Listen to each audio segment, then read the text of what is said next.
जन स्वराज विस्तार, इस सभा का मकसद यही है कि हम लोग जन स्वराज पार्टी जो बनी है, संगठन भी हमारा बन गया है, अब हमें पंचायत हर गांव में विस्तार करना है। तो हर पंचायत में कम से कम हम 25 ऐसे साथियों को चुनाव करें जो साथी कहीं ना कहीं व्यवस्था के बदलाव की ओर देख रहा है, ताक झांक रहा है, चाहे वो विधानसभा में हो या पंचायत के माध्यम से, पंचायत चुनाव के माध्यम से।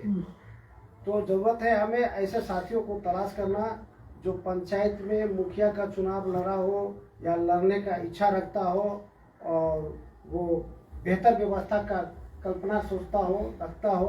तो ऐसे साथियों को हमें पंचायत में 25 साथियों को चुनाव करके उसको जनस्वराज में जोड़ा जाए, जनस्वराज के विचारों के बारे में बताया जाए, प्रशांत जी के बारे में बताने का ज़रूरत है और गांव-गांव में चलकर उसी माध्यम से प्रशांत जी की बातों को पहुंचाने की ज़रूरत है। इसी सब सिलसिले में हम लोग आए थे। विस्तार से हमारे बड़े भाई अनिल राम जी जनस्वराज के बारे में रखने का काम किए हैं और 5 जो हम लोगों का मुद्दा है कि जनस्वराज आएगा, ये 5 काम हो जाएगा, इसके बारे में भी पूरे तफसील से भाई अनिल राम जी रखने का काम किए हैं।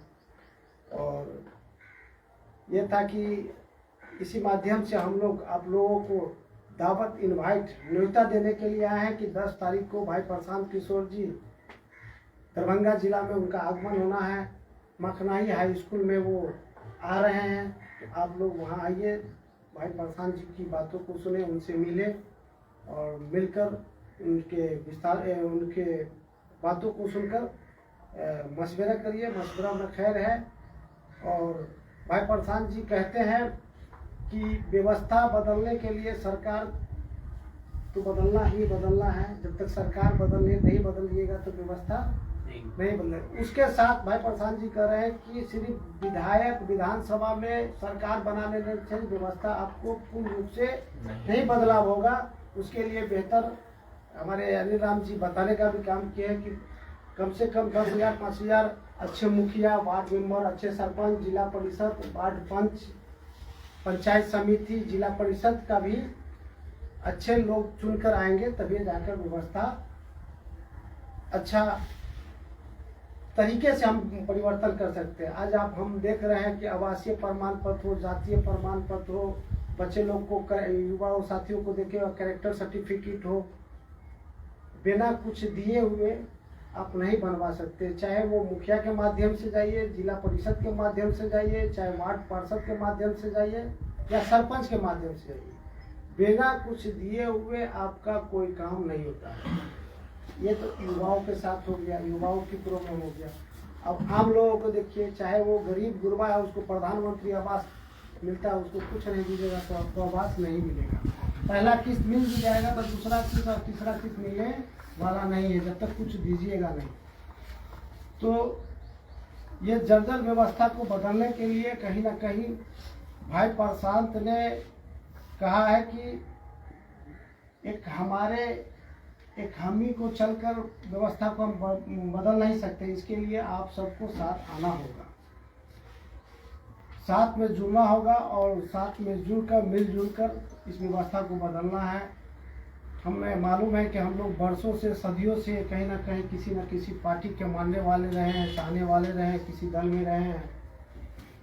तो उस पार्टी के जो नुमाइंदा है वो कुछ सगुफा छोड़ देता है तो उनकी बातों को हम लोग ज़्यादा अमल करते हैं, उनकी बातों को ज़्यादा हम लोग पसंद करते हैं और उसी विचारधारा के इर्द गिर्द में हम लोग कहीं ना कहीं फंसे हुए हैं और फंसे रहते हैं। हमें और आपको कमेंट भी सुनने को मिलता होगा कि कहाँ आप लोग जुड़ गए हैं आसिफ साहब, बीजेपी का बी टीम है, बीजेपी का पूर्ण रूप से सरकार बन जाएगा, आप लोग वोट खराब करवा दीजिएगा। क्योंकि जिन पार्टियों में थे और जिन पार्टियों के लोग बोल रहे हैं, वो पार्टी के आला कमान बोल रहा है कि भाई जनस्वराज में जुड़िएगा, वो बीजेपी का बी टीम है, तो बीजेपी का पूर्ण रूप से सरकार बन जाएगा, फुल बहुमत में आ जाएगा।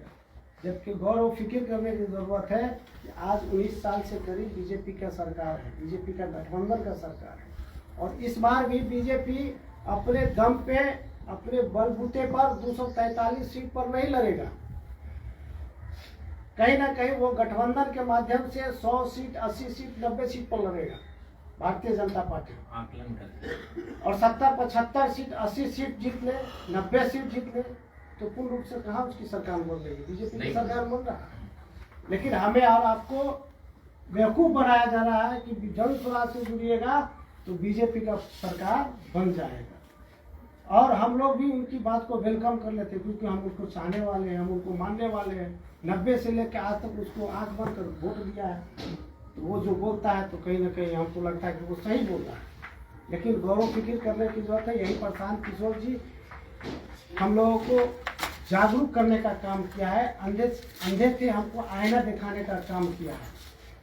पहले हम लोग एक बहाना बना देते थे कि कोई विकल्प नहीं है, बीजेपी में कहाँ जाए, आरजेडी को छोड़कर हम जाए तो जाए कहाँ जाए, बीजेपी को तो दे नहीं सकते हैं। तो इसीलिए भाई प्रशांत किशोर जी के बारे में सबको को मालूम होगा कि उन्होंने प्रधानमंत्री से लेकर कई राज्य को मुख्यमंत्री बनाने के बाद बंगाल में उन्होंने ऐलान किया कि अब मैं 10 साल बिहार के लिए, बिहार वासियों के लिए, बिहार के बच्चों के लिए हम काम करेंगे। और वो जन स्वराज के माध्यम से अभियान चलाकर एक आईना दिखाने का हम लोगों को काम किया है। और जब एक जन स्वराज अभियान के माध्यम से हमको आईना दिखाया है, विकल्प बना कर दिया है, तो कहीं ना कहीं जरूरत है कि हमें और आपको उस विकल्प के साथ चले। आज पूरे भारत ही नहीं, जो पूरे दुनिया में जो प्रशांत किशोर जी को जान रहे हैं, पहचान रहे हैं, वो टुकटुकी लगाकर बिहार की ओर देख रहा है कि जो प्रशांत किशोर जी प्रधानमंत्री बनाया, मुख्यमंत्री बनाया, वो बिहार, जो बिहार कभी अग्रणी राज्य में शामिल था, उस बिहार को पिछड़ा नहीं, अति पिछड़ा बनाकर कांग्रेस पार्टी अपने आप को राष्ट्रीय जनता दल यानी लालू प्रसाद के हाथों में गिरवी रख दिया। और वो बिहार, जिस बिहार को भारतीय जनता पार्टी न सुधरने वाला राज्य समझकर, पिछड़ा राज्य समझकर अपने आप को जदयू यानी नीतीश कुमार के हाथों में गिरवी रख दिया, क्या वो बिहार में भाई प्रशांत को वो बिहार के लोग साथ देगा, कदम से कदम मिलाकर चलेगा? इसलिए पूरे दुनिया टुकटुकी लगाकर बिहार की ओर देख रहा है। आज जरूरत है हम बिहार वासियों को अपने आप को फिर गौरव फिक्र कर एक फैसला लेने के लिए। आज हम और आप फैसला नहीं लीजिएगा, इस बार मौका चूकिएगा, तो यकीन मानिए कि 30 साल और पीछे, हम लोग 30 साल तो पहले से पीछे हैं, और 30 साल और पीछे हो जाएगा।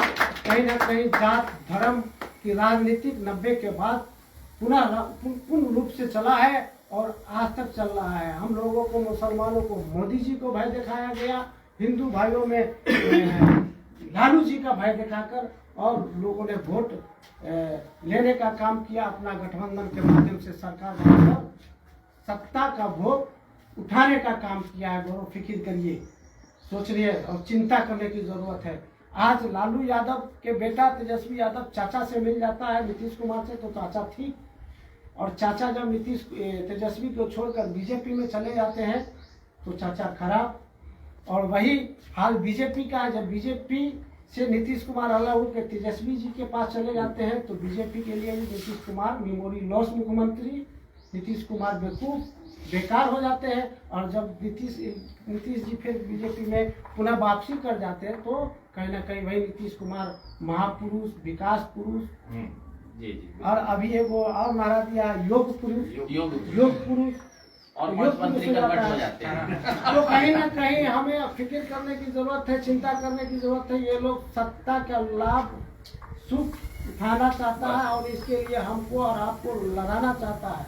हाँ, इसीलिए हम चाहेंगे कि हमारे जो प्रखंड के जाले प्रखंड के लीडर है, वो मुसलमान के मोहल्ले में जाकर कहे कि अब भाजपा से डरने की जरूरत नहीं है। बिल्कुल, बहुत बढ़िया। भाजपा से और मोदी से डरने की जरूरत नहीं है, क्योंकि भाई प्रशांत किशोर जी ने ऐसा व्यवस्था बनाया है कि कहीं ना कहीं हमारे जैसे लाखों साथियों को भाजपा से लड़ने के लिए सेना को तैयार कर दिया। ये सेना भाजपा और आरएसएस से लड़ेगी। और हिंदू साथी को मोहल्ले में जाकर कहने की जरूरत है कि लालू जी से भी डरने की जरूरत नहीं। इस बार लालू जी का भी लालटेन का तेल कहीं नहीं खत्म होने वाला है, इसीलिए लालू जी से भी डरने की जरूरत नहीं है। आइए हम और आप सबको मिलकर जात धर्म की राजनीति को खत्म करें और नया बिहार बनाने का काम करें और इस बिहार को फिर अगले राज्य में शामिल करने का काम करें। हम लोग बहुत बार जात धर्म के नाम पर वोट दिए, एक बार अपने औलाद के नाम पर चले जनसुराज के साथ जुड़ते हैं, ये बताने की जरूरत है। इसी के साथ हम अपनी बात को खत्म करते हैं। आइए एक बार नारा देते हैं, जय बिहार, जय बिहार, जय बिहार, जय जय बिहार। जनता का सुंदर राज, जनसुराज, जनसुराज।